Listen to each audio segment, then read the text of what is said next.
Awadh computer centre की आज की क्लास में आप सभी का स्वागत है। पिछले क्लास में माइक्रोसॉफ्ट एक्सेल के अंतर्गत डेटा मेनू के बारे में बताया गया था और आज के इस क्लास में हम आपको एक्सेल के अंतर्गत ही रिव्यू टैब के बारे में बताएंगे, जिसमें आज हम जानेंगे प्रूफिंग सेक्शन में स्पेलिंग, रिसर्च, फेजर्स और ट्रांसलेट के बारे में। साथ ही साथ कमेंट सेक्शन में हम जानेंगे new comment, delete, previous, next और show hide, show all comment के बारे में जानेंगे। तो चलिए हम क्लास को शुरू करते हैं। यहाँ पे हमारा एक्सेल ओपन है और अगर हम यहाँ रिव्यू टैब में चलते हैं तो यहाँ पे सबसे पहले आता है स्पेलिंग का। क्या आता है? स्पेलिंग का आता है। तो यहाँ से हम क्या कर सकते हैं? स्पेलिंग चेक कर सकते हैं। अगर हम अपने वर्कशीट में कोई स्पेलिंग लिख रहे हैं, कोई वर्ड लिख रहे हैं और जांचना है कि ये वर्ड जो है हमारा सही है या गलत है तो सही स्पेलिंग क्या होगी, तो इसके लिए हम यहाँ प्रूफिंग सेक्शन में स्पेलिंग पे क्लिक करते हैं। तो चलिए पहले हम कुछ लिख लेते हैं।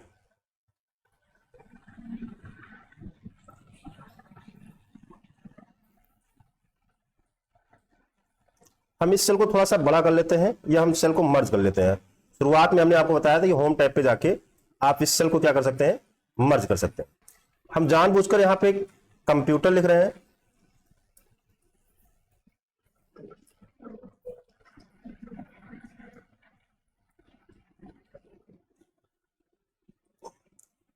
इलेक्ट्रॉनिक भी जानबूझकर हम गलत लिख रहे हैं और डिवाइस भी हम जानबूझ के गलत लिख रहे हैं। ये हम लिखते हैं, इसके बाद हम चलते हैं यहाँ पे रिव्यू में और स्पेलिंग पे क्लिक करते हैं। तो जैसे ही हम स्पेलिंग पे क्लिक करते हैं, आप देखें यहाँ पे डायलॉग बॉक्स आता है स्पेलिंग और ग्रामर चेक का, जहां पे ये कंप्यूटर के लिए सजेस्ट कर रहा है कि हमारे जो कंप्यूटर लिखा है यहाँ पे TAR है, यहाँ पे TER है। तो अगर आप इसको रिप्लेस करना चाहे तो इससे तो आप यहां से क्या कर सकते हो? चेंज कर सकते हो, या आप चाहे तो जैसा आपने लिखा है वैसा ही रखना है तो आप क्या कर सकते हो? इग्नोर कर सकते हो, इग्नोर वंस। और अगर ये कंप्यूटर आपने कई बार लिखा है और सभी जगह आपने ऐसे लिखा है और आप सबको चाहते हो कि जैसा है वैसा ही रहे, तो आप क्या कर दोगे? इग्नोर ऑल कर दोगे। और चाहते हो कि ये जो शब्द है यही सही है और अगली बार जब हम लिखें तो गलत ना दिखाए, तो उसको हम डिक्शनरी में जोड़ सकते हैं एड टू डिक्शनरी के माध्यम से। अगर यही कंप्यूटर कई बार लिखा है और सभी जगह आप चाहते हो एक ही बार में चेंज हो जाए, तो यहाँ पे चेंज ऑल कर सकते हो। तो ये सब आपको हमने वर्ड में भी बताया है।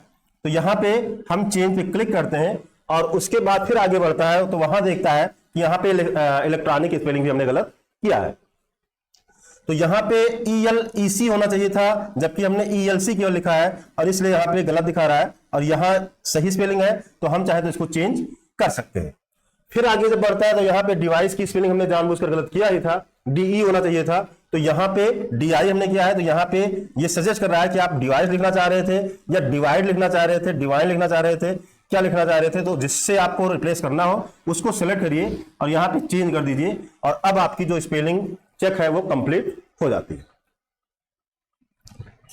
अगला है रिसर्च का।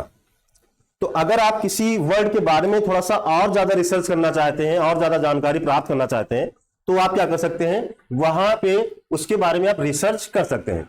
रिसर्च पे जब भी आप क्लिक करोगे तो उधर एक बॉक्स खुल जाएगा इस तरह से, ठीक। और यहां पे चाहे तो आप यहां पे लिख दो या पहले से ही वर्ड लिख लो और उस सेल को सेलेक्ट करके करोगे तो वहां पे ऑलरेडी वो टेक्स्ट लिखा रहेगा। जैसे मान लो हम गुड लिखते हैं, ये एक वर्ड है और इसके बारे में हम रिसर्च करना चाहते हैं कि गुड से रिलेटेड और क्या क्या शब्द हो सकते हैं। तो हम क्या करेंगे? यहां गुड को हमने सेलेक्ट किया है, रिसर्च पे क्लिक करेंगे और यहां पे देखिए ऑटोमेटिक गुड लिखकर आ गया। हम चाहे तो यहां चेंज भी कर सकते हैं, गुड के अलावा और कुछ भी हम लिख सकते हैं। तो हम क्या करते हैं? यहाँ पे ये जो ग्रीन वाली एरो है इस पे हम क्लिक करेंगे और यहां पे अगर आप देखें तो गुड से संबंधित तमाम सारी जानकारियां निकल के आ गई हैं। आप सुपीरियर भी यहां पे देख सकते हैं, ठीक। सुपीरियर हमने लिया तो सुपीरियर के बारे में यहां पे और उससे रिलेटेड आ गया। यहां से अगर हम किसी चीज को चेंज करेंगे, ठीक, तो फिर से उसके बारे में और ज्यादा जानकारी निकल के आ जाएगी। हम यहां से बैक भी कर सकते हैं, फिर से सुपीरियर पे पहुंच गए और फिर से यहां पे गुड पे पहुंच गए।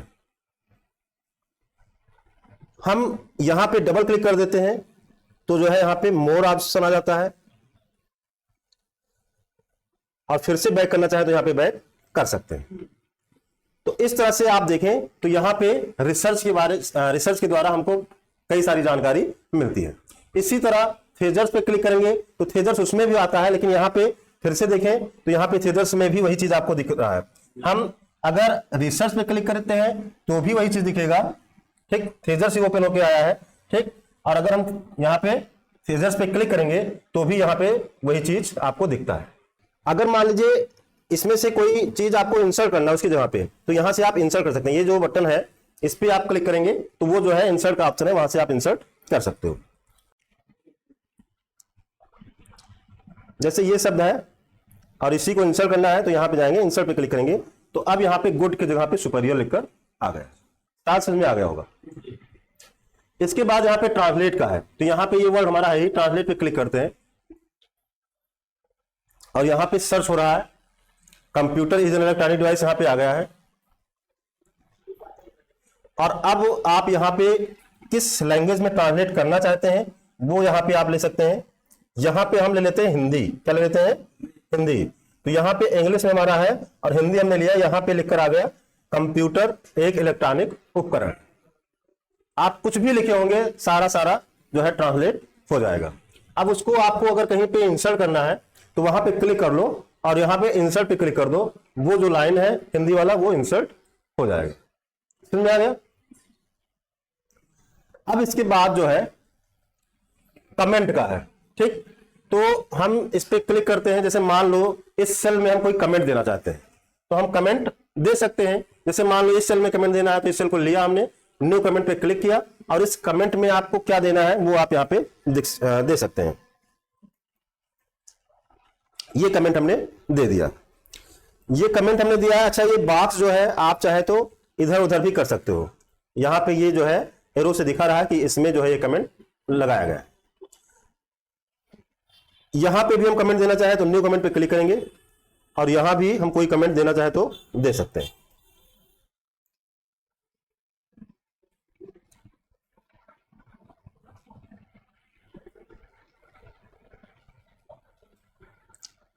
इस सेल में भी अगर कमेंट देना है तो यहां पे गए, न्यू कमेंट पे क्लिक किए और चाहे तो यहीं पे रखें बॉक्स या इसको कहीं इधर उधर भी कर सकते हैं और जो कुछ लिखना है इसमें हम लिख सकते हैं। तो इस तरह से आप कमेंट लगा सकते हैं। अब कमेंट आपका यहां पे लगा है और सारे कमेंट यहां पे शो कर रहे हैं, तो आप शो ऑल पे क्लिक कर दो, सारे कमेंट आपके हाइड हो जाएंगे। हम इस सेल पे क्लिक करते हैं और इस कमेंट को शो हाइड करना है तो यहां से आपको शो हाइड का ऑप्शन मिलता है, ठीक। अब भी ये हाइड है, फिर से क्लिक करेंगे तो हमारा ये कमेंट शो कर जाएगा, ठीक। हमने इसको लिया, ठीक है। यहां पे शो हाइड पे क्लिक करेंगे, शो हाइड पे, तो यहां पे इसका कमेंट जो है आ गया है। फिर से क्लिक करेंगे तो ये हाइड हो जाएगा। ऑल कमेंट देखना है तो आप शो ऑल पे क्लिक करेंगे, अगर आपको एक एक करके देखना है तो आप शो हाइड पे क्लिक करेंगे। इसके बाद प्रीवियस नेक्स्ट, आपको नेक्स्ट कमेंट पे, जैसे हम यहां पे हैं और अगले कमेंट पे जाना हुआ तो हम नेक्स्ट पे क्लिक करेंगे तो अगले कमेंट पे यहां पे पहुंच जाएंगे। समझ में आ गया। फिर से प्रीवियस करना है तो आप यहां से प्रीवियस कर सकते हो। अगर आप कमेंट में एडिट करना चाहते हो तो यहां पे देखिए, अभी पहले न्यू कमेंट था, क्या था, न्यू कमेंट था। आप यहां पे एडिट कमेंट पे क्लिक करोगे तो वहां पे एडिट मोड में हो जाएगा बॉक्स आपका और फिर से एडिटिंग कर सकते हो। अब ये जो कमेंट है, इस कमेंट बॉक्स को अगर आप फॉर्मेट करना चाहते हो, क्या करना चाहते हो, फॉर्मेट। वैसे भी टेक्स्ट को अगर आप बोल्ड, इटैलिक, अंडरलाइन करना चाहते हो तो इसके लिए आपको होम टैब में यहाँ पे मिल जाता है बोल्ड का ऑप्शन, हमारा ये बोल्ड हो जाएगा, ठीक है। अंडरलाइन करना है तो आप अंडरलाइन भी कर सकते हो, ये सारी चीजें यहां से भी आप कर सकते हैं। दूसरा है कि आप इसी के ऊपर राइट क्लिक करो, क्या करो, राइट क्लिक करो, यहां पे फॉर्मेट कमेंट का ऑप्शन मिलता है, यहां पे जाओ। अब ये जो आप कमेंट लगा रहे हैं किस तरह के फॉन्ट में होगा वो फॉन्ट आप यहां से ले सकते हो, कोई भी फॉन्ट आप ले लीजिए। बोल्ड, इटैलिक रहेगा, क्या रहेगा वो आप ले लीजिए। साइज क्या होगा, साइज भी आप यहां से चूज कर सकते हो। अलाइनमेंट क्या रहेगा, अलाइनमेंट भी आप ले सकते हैं यहाँ पे कमेंट में, ठीक है। और भी बहुत सारी चीजें, कलर आपका क्या रहेगा वो कलर आप ले सकते हैं। यहाँ पे अगर बॉक्स का कलर आपको चेंज करना है तो आप बॉक्स का कलर चेंज कर सकते हो। अभी ये हल्का जो है येलो था, हमने ये वाला कलर लिया है, ये येलो डार्क येलो में हो जाएगा। अगर आपको लाइन जो है, लाइन आपको ब्लैक चाहिए या जो है कोई दूसरे कलर में चाहिए तो आप लाइन कलर भी यहाँ पे चेंज कर सकते हो। लाइन डैशेज में होगा, ठीक है, या जो है सीधा रहेगा, जो भी आपको लेना है यहां से आप ले सकते हो। स्टाइल यहां से आप चेंज कर सकते हो लाइन का, मतलब इसका जो विड्थ वगैरह है उसको आप चेंज कर सकते हो। तो ये सारे ऑप्शन आपको यहाँ पे मिलते हैं, प्रोटेक्शन वगैरह का भी मिलता है। और ये सब करने के बाद आपको क्या करना है, आपको यहाँ पे ओके कर देना है। तो आप देखेंगे हमारा जो कमेंट बॉक्स है वो जो है चेंज हो गया है और फॉर्मेटिंग इस तरह से हो गई है। इसके बाद हमने यहां पे कमेंट बॉक्स को जो है वो किया था, देखो बॉर्डर कलर भी इसका चेंज है, फिल कलर भी चेंज है। हम यहां पे चलते हैं और रिव्यू में चलेंगे।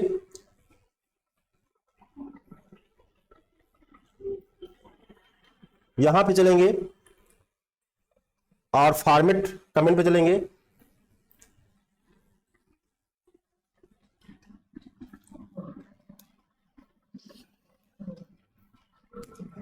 फिल इफेक्ट पे जाएंगे। हम चाहें तो यहां पे फोटो भी लगा सकते हैं। क्या लगा सकते हैं? फोटो भी लगा सकते हैं। कैसे लगाएंगे इसके लिए हम आपको बताते हैं। जैसे मान लो यहां पे कोई नाम लिखा है और यहां पे हम कमेंट लगा रहे हैं, कमेंट में चाहते हैं कि फोटो हो, कमेंट में इनकी फोटो हो, तो हम यहां पे इसके ऊपर राइट क्लिक कर देंगे, फॉर्मेट कमेंट पे जाएंगे और फिर हम यहां पे कलर पे जाएंगे। कलर पे जाने के बाद फिल इफेक्ट पे जाएंगे। फिल इफेक्ट पे जाने के बाद हम पिक्चर पे जाएंगे। पिक्चर पे जाने के बाद सेलेक्ट पिक्चर पे जाएंगे और सेलेक्ट पिक्चर पे जाने के बाद जहां भी फोटो होगी, ठीक, वहां से हम क्या करेंगे, उस फोटो को ले लेंगे।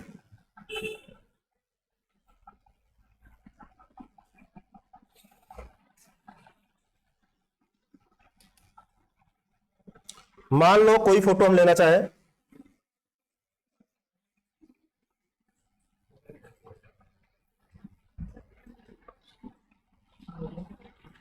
और इंसर्ट पे क्लिक करेंगे, ठीक, ओके करेंगे। अभी यहां पे भी आपको फोटो हल्की सी दिख रही होगी, ठीक, ओके करेंगे और वो बॉक्स में फोटो आ जाएगी।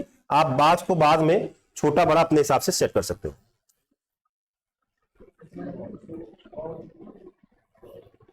और जहां भी सेट करना है वहां पे आप सेट कर सकते हैं। तो इस तरह से आप फोटो लगा सकते हैं। फिर से हम दिखाते हैं। मान लीजिए आपको यहां पे या किसी और सेल में लगाना है, तो हम यहां पे क्लिक कर देते हैं, हम दूसरा नाम दे दिए और अब हम क्या करेंगे, फिर से न्यू कमेंट पे क्लिक करेंगे। फिर से लगाना है फोटो, तो हम क्या करेंगे, इसी के ऊपर राइट क्लिक करना है। ये जो लाइन है, ध्यान दीजिएगा, लाइन के ऊपर आपको राइट क्लिक करना है। फिर हमको क्या करना है, फॉर्मेट कमेंट पे जाना है। फॉर्मेट कमेंट में आपको क्या करना है, यहां पे कलर पे जाना है। अगर आपको कलर चाहिए उस बॉक्स में तो आप कलर ले सकते हो। अच्छा, कलर में भी मोर कलर पे जो हम जाते हैं या फिल इफेक्ट पे जाते हैं, तो यहां पे अगर आप ग्रेडियंट कलर चाहते हो उस बॉक्स में तो आप ग्रेडियंट कलर भी ले सकते हो। ग्रेडियंट कलर में 2 कलर आपको जो जो लेना हो वो आप यहां से ले सकते हो। अब ये ग्रेडियंट कलर का जो है आ गया, इसका स्टाइल आपको कैसे रखना है, इस तरह से रखना है या वर्टिकल कर दीजिए इस तरह से, ठीक, डायगोनल कर दीजिए, कोई भी आपको लेना हो वो आप ले लीजिए, ओके कर दीजिए। फिर आप ओके कर दीजिए, इसमें जो है आपका कमेंट बॉक्स इस तरह से फॉर्मेट हो जाएगा। फिर से करना है तो आपको राइट क्लिक करना है, फॉर्मेट कमेंट पे जाना है और इसके बाद फिर से आपको यहीं पे जाना है, फिल इफेक्ट पे जाना है और अब यहां पे हमने 2 कलर आपको दिखा दिया। अच्छा, प्रीसेट कलर भी यहां पे मिल जाते हैं। यहां पे कुछ बने बनाए कलर है, ऐसे आप ये ले सकते हैं। वैसे MS वर्ड में ये सब आपको दिखाया गया है, बताया गया है, तो ये सब आप ले सकते हैं। या 2 कलर आप अपने हिसाब से लेना चाहें तो ले सकते हैं। टेक्सचर आपको लेना है तो यहां से आप इस तरह का भी कोई ले सकते हैं। तो इस तरह से इसमें फिल हो जाएगा। पुनः राइट क्लिक करते हैं, फॉर्मेट कमेंट पे चलेंगे और यहां पे जाके फिल इफेक्ट पे जाएंगे। अब फोटो फिर से लगाना है तो हम पिक्चर पे जाएंगे, सेलेक्ट पिक्चर पे जाएंगे और जो भी फोटो लगाना होगा उस फोटो को लेकर इंसर्ट कर देंगे, ठीक, और ओके कर देंगे। ओके कर देंगे तो वो फोटो जो है यहां पे आ जाएगा। अगर हम यहां पे जाते हैं तो इनकी फोटो आती है, यहां पे जाते हैं तो इनकी फोटो आती है। समझ में आया? तो इस तरह से आप जो है अपने एक्सेल के वर्कबुक में, वर्कशीट में अगर आप कहीं कमेंट लगा रहे हैं तो वहां पे आप कमेंट को कई तरह से फॉर्मेट कर सकते हैं। साथ ही साथ अगर आप कमेंट में कोई फोटो वगैरह देना चाहें तो वो फोटो भी दे सकते हैं। अगर आपको मान लीजिए कोई कमेंट डिलीट करना है तो आप कमेंट को सेलेक्ट कर लो और डिलीट पे क्लिक कर दो, ठीक है, वहां से जो है कमेंट आपका डिलीट हो जाएगा। यहां पे देखिए डिलीट हो गया। हम इस पे क्लिक करते हैं और यहां डिलीट पे क्लिक करेंगे तो यहां जो कमेंट का भी रेड कलर में दिख रहा था वो जो है डिलीट हो गया, मतलब यहां से कमेंट आपका डिलीट हो गया। इसके बाद हम अगले पे पहुंचेंगे और यहां भी डिलीट करेंगे तो यहां भी कमेंट डिलीट हो जाएगा। डिलीट कमेंट का ऑप्शन यहां से भी आपको मिल जाता है, डिलीट का मिल जाता है, कई सारे ऑप्शन आपको यहां से भी मिलते हैं। कोई भी चीज आप यहां से भी कर सकते हैं। फॉर्मेट ऑटो सेव है, set auto save style default है, डिफॉल्ट रूप में आप कर सकते हैं इसको। ये लाइन वैसे है। तो आज की क्लास में हमने आपको स्पेलिंग, रिसर्च, थीसर्स और ट्रांसलेट ऑप्शन, साथ ही साथ new comment, delete, previous, next, show hide comment और शो ऑल कमेंट के बारे में बताया है। आगे जो भी हमारा टूल्स बच रहा है उसको कल की क्लास में कवर करेंगे, क्योंकि आगे की जो क्लास है ये भी कम नहीं है, इसमें बहुत ही एडवांस हमको सीखना है। किस तरह से हम शीट को प्रोटेक्ट करेंगे, किस तरह से पूरे वर्कबुक को हम प्रोटेक्ट करेंगे, शेयर कैसे करेंगे, तो ये जो सारे ऑप्शन है ये काफी एडवांस है, तो इनको हम कल की क्लास में सीखेंगे। अब देखिए यहाँ पे ये जो है, मान लीजिए हमने इस तरह से कुछ कर दिया है, ठीक, और हम चाहते हैं यहाँ पे अगर हम फिर से रिव्यू में जाते हैं तो यहाँ पे शो इंक का ऑप्शन है, शो इंक का ऑप्शन है, अभी ये दिख रहा है। अगर आप चाहते हो कि ये जो भी हमने इंक यहाँ पे यूज किया है इसको हटा दें तो शो इंक पे क्लिक कर दीजिए, हट जाएगा। नहीं समझ में आया? यहाँ पे स्टार्ट इंकिंग लिखा है ना, इस पे क्लिक किया, आपने यहाँ पे कुछ ऐसे कर दिया, ठीक, ऐसे आपने कर दिया, ऐसे कर दिया, और ये जो इंक है इसको आपको हटाना है बाद में, ठीक है। तो आपको क्या करना है, आपको यहाँ रिव्यू में जाना है और शो इंक पे क्लिक करना है, तो ये भी हट जाएंगे। फिर से आप जो है क्लिक करेंगे तो फिर से ये आ जाएगा। यहां स्टार्ट इंकिंग का ऑप्शन यहां पे हमको मिल जाता है। वैसे इरेजर का भी ऑप्शन है, आप इसको इरेज करना चाहें तो आप इरेज भी कर सकते हैं। कई सारे टूल्स हमको यहां पे मिलते हैं। तो आज की क्लास में इतना ही रहेगा, मिलते हैं नई क्लास में, तब तक के लिए जय हिंद, जय भारत।